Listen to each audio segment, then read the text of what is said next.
ዛሬ በጣም ስለምንፈራቸው ነገሮች እናወራለን። ኦኬ ፎቢያ ወይም ደግሞ ፎቢክ እያልን እንደዚህ ፎቢክ ነኝ ኦኬ አያም እንደዚህ ፎቢክ።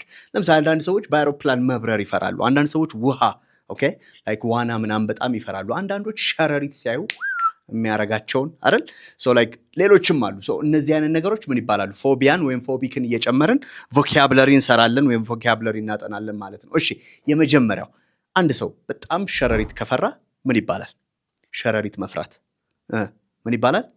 አራኪኖ ፎቢያ ይባላል። ሄዝ አራኪኖ ፎቢክ ካላችሁኝ የሸረሪት ወይም ደግሞ ሸረሪት በጣም ይፈራል እያላችሁኝ ነው ማለት ነው። በጣም ጥሩ። ውሃ የሚፈሩ ሰዎች ምን እንላችኋለን? ኦኬ 3 ሰከንድ አላችሁ።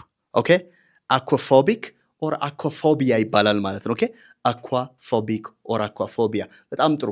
ሌላው ጨለማ ቦታ ወይም ደግሞ ጨለማን የሚፈሩ ሲመሽ በቃ ላይ ድቅድቅ ጨለማ ሲሆን የሚፈሩ ሰዎች አሉ። ምን ይባላሉ? ኒክቶፎቢክ ይባላሉ ወይም ደግሞ ኒክቶፎቢያ አለበት እንላለን። ኦኬ ኒክቶፎቢክ ኦር ኒክቶፎቢያ። እሺ አይሮፕላን ወይም በአይሮፕላን መብረር የሚፈሩ ሰዎች አሉ። ምን ይባላሉ? ኤሮፎቢክ ወይም ኤሮፎቢያ አለበት ነው። he has aerophobia or he is aerophobic ትላላችሁ ማለት ነው። በጣም ጥሩ።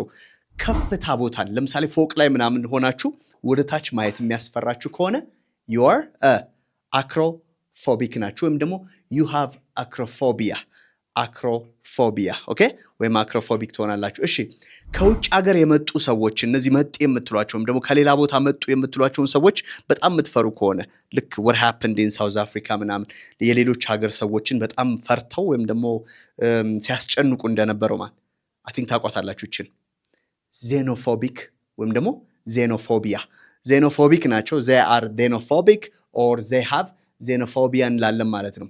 አንድ አሳይመንት ለእናንተ አለኝ። ኦኬ በጣም የተጨናነቀ ቦታ ኦኬ በጣም ላይክ ሰው የበዛበትን ቦታ እዛ መሃል መገኘት የማትወዱ ከሆነ ፍርሃት ወይም ጭንቀት የሚላችሁ ከሆነ ምን ይባላል? ኦኬ እሷን ኮመንት ሴክሽን ላይ እናም ደግሞ ሌሎች የምታውቋቸውን ፎቢያዎች ሼር አድርጉን እስቲ ከታች እየጻፈን እንድንማማር ማለት ነው። we'll see you next time. Bye for now.